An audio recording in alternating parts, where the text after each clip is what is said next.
வேண்டுகோள் வைத்தேன். இந்த வேண்டுகோளை ஏற்று இன்றைக்கு இதே பகுதிக்கு வந்து 114 பயனாளிகளுக்கு அனைவருக்கும் அவரே வழங்கி கொண்டிருப்பது என்பது மகிழ்ச்சிக்குரியது. நாங்கள் கொடுத்த தேர்தல் வாக்குறுதியை இன்றைக்கு நாங்கள் நிறைவேற்றியிருக்கிறோம். திராவிட முன்னேற்ற கழகத்துடைய தலைவர்களுக்கு தொண்டர்களை தேர்தல் வாக்குறுதியை கொடுத்தால் அவர்கள் நிறைவேற்றி காட்டுவார்கள் என்பதற்கு நாட்டு மக்களுக்கு இந்த நிகழ்வு என்பது மிகப்பெரிய ஒரு சான்று.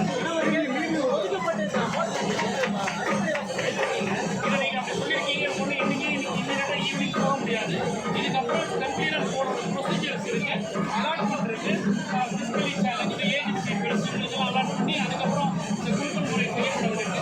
எனவே ஒருவேளை நீங்கள் சொல்லக்கூடிய அளவுக்கு ஏதாவது செய்திருந்தால் அவற்றை அதிகாரிகள் கவனித்துக் கொண்டிருக்கிறார்கள். உங்கள் ஊடகத்திற்கு நேற்றுக்கு இது பற்றி ஒரு செய்தி வந்திருக்கிறது. எனவே எம்டி எல்லாரும் சென்று அந்த இடத்தை ஆய்வு செய்தவர்களுக்கு எல்லாம் தெரியும். எனவே இவ்வளவு செய்த இந்த அரசு அவர்களை பாதுகாப்பான இடத்தில் தான் வைக்கும் என்பதை நம்பிக்கையோடு சரி பண்ணிட்டு தான் போகிறாங்க. ஈவினிங் போக முடியும். ப்ரொசீஜர் இருக்கு, அதை ஃபாலோ பண்ணி தான் போகிறோம். எப்படின்னா அந்த பப்ளிக்கே ஹாப்பியாக அவங்ககிட்ட வந்து பேட்டி கொடுப்பாங்க. நீங்கள் அவங்க போய் உட்காந்து பிறகு நீங்கள் போய் அவங்ககிட்ட போய் ஒரு விசிட் பண்ணி பேட்டி இதெல்லாம் ஒரு படி எல்லாமே ஒரே இரவில் செய்ய முடியாது. 22 நாள் ஆட்சியில் இது வரைக்கும் யாருமே செய்ய முடியாத மாண்புமிகு தமிழ்நாடு முதலமைச்சர் தளபதி மு.க. ஸ்டாலின் அவர்கள் நிறைவேற்றி கொடுத்திருக்கிறார்கள். படிப்படியாக நான் எவ்வளோ மதிப்பீட்டில் அது புதிய ஸ்கீம் தலைவர் மக்களுடைய போராட்டங்களை மதிப்படுத்தி மக்களுடைய கோரிக்கை தமிழ்நாடு உட்படம் இல்லாமல் 114 குடும்பங்களுக்கும் வீட்டை சென்னை மாநகரில் ஒரு தோட்டத்திற்கு செயலாகும். அந்த நடவடிக்கை முன்னெடுத்த தமிழ்நாடு அரசுக்கு நெஞ்சான நன்றியை வாழ்த்து உறுதியாக போராடிய மக்களுக்கும் மக்கள் அமைப்புகளுக்கும் நன்றி. 22 ஆண்டுகளாக மனிதர்கள் வாழ்வதற்கு தகுதியற்ற ஒரு கட்டடத்தில் வந்து நூற்றுக்கணக்கான மக்கள் வசிக்க வைக்கப்பட்டனர். 22 ஆண்டுகள் முன்பாக இந்த ஜவஹர்லால் நேரு ஸ்டேடியத்தை கட்டுவதற்காக நாங்கள் 3 மாதத்தில் மாற்று குடியிருப்பு தருவோம் என்று வலுக்கட்டாயமாக அட்டவணை சாதி சார்ந்த குடும்பங்களை மனிதர்கள் வாழ தகுதியற்ற கண்ணம்பத்தில் இருக்க ஒரு கட்டடத்தில் அடைத்தார்கள். கிட்டத்தட்ட 3 மாசம் இல்ல, 3 வருஷம் இல்ல, 6 வருஷம் இல்ல, 22 வருஷம் இந்த மக்கள் வந்து சொல்லனா துயருக்கு உள்ளானார்கள். பல பேர் தற்கொலை செய்து இறந்திருக்கின்றார்கள். பல பேர் வந்து வாழ்வில் நெருக்கடியில் இறந்திருக்கின்றார்கள். உயிரை விட்டு இந்த எவ்வளவோ நெருக்கடிகள் மத்தியில் இந்த மக்கள் வசித்து வந்தபோது இந்த மக்களுக்கு சென்னை நகரத்துக்குள்ளதான் மாற்று குடியிருப்பு வழங்க வேண்டும் என்று நம்மலாம் கோரிக்கை வைத்தோம்.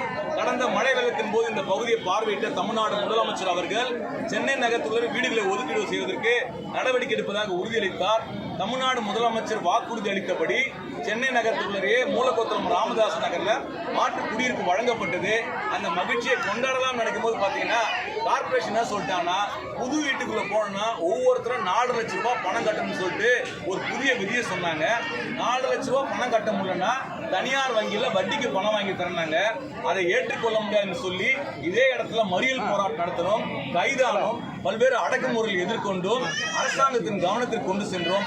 அதன் பிறகு சென்னை மாநகர ஆணையர், இந்து சமய அறநிலையத்துறை அமைச்சர் மாண்புமிகு சேகரபாபு அவர்கள், இந்த தொகுதியினுடைய சட்டமன்ற உறுப்பினர்கள், பல்வேறு அதிகாரிகள்லாம் அதிகாரிகள் மத்தியில் எங்கள் கோரிக்கையை வந்து கொண்டு போனோம். அவர்களும் பரிசீலித்து 3 2 பங்கு பணத்தை சென்னை மாநகராட்சி செலுத்தி விட்டார்கள். அதற்கடுத்து இந்த மக்கள் வந்து முன்பணம் வாங்காமல் இன்றைக்கு மாண்புமிகு இளைஞர் நலத்துறை அமைச்சர் உதயநிதி ஸ்டாலின் அவர்கள் ஒவ்வொரு குடும்பத்திற்கும் முன்பணம் வாங்காமல் இந்த வீடுகளை வழங்கியிருக்கின்றார்கள். பல அதிகாரிகள் எங்கிட்ட பேசினாங்க, காசு இல்லாம இந்த மக்கள் உள்ள நுழைய முடியாதுங்க, இதாங்க அரசாணைங்க. அந்த அதிகாரிகள் நான் சொல்கின்றேன், மக்கள் போராட்டம் நடத்தினால் ஒரு மக்கள் அரசு அதுக்கு செவிசாய்க்கு என்பதற்கு இது ஒரு சாட்சி. மக்கள் போராட்டங்களுக்கு மதிப்பளித்து மாண்புமிகு இளைஞர் நலத்துறை அமைச்சர் அவர்கள் இவர்களுக்கு முன்பணம் வாங்காமல் மூலக்கொத்தலம் ராமதாஸ் நகரில் வீடு கொடுத்துரு என்று சொன்னால் மிக சிறப்பான நடவடிக்கை இது.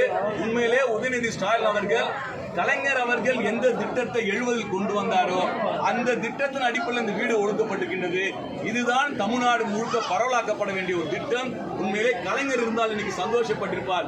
கலைஞர் மகிழ்ச்சி அடையக்கூடிய வகையில் உதயநிதி ஸ்டாலின் அவர்கள் ஒடுக்கப்பட்ட மக்களுக்கு வந்து முன்பணம் வாங்காமல் வீட்டு அரசாணை வழங்கியிருக்கின்றார்கள். இதற்காக தமிழ்நாடு அரசாங்கத்திற்கும் இதற்கு உதவி செய்த அத்தனை பேருக்கு நான் மார்க்சிஸ்ட் கம்யூனிஸ்ட் கட்சியின் சார்பாக நன்றியை தெரிவித்துக் கொள்கின்றேன். அது மட்டுமல்ல, இவ்வளவு நாட்டில் இந்த மக்கள் வந்து நெருக்கடியெல்லாம் எதிர்கொண்டு சென்னையில் உள்ளதான் எங்களுக்கு வீடு வேணும், பணம் கட்டாமல் தான் குடியேறும் என்று சொல்லி வாழ்ந்த போராடிய கண்ணப்பத்திர மக்களுக்கு இந்த வெற்றியை நான் வந்து காணிக்கையாக்கின்றேன். மக்கள் தான் இந்த வெற்றிக்கு சாத்தியமானவர்கள். மக்களுக்கு நன்றி.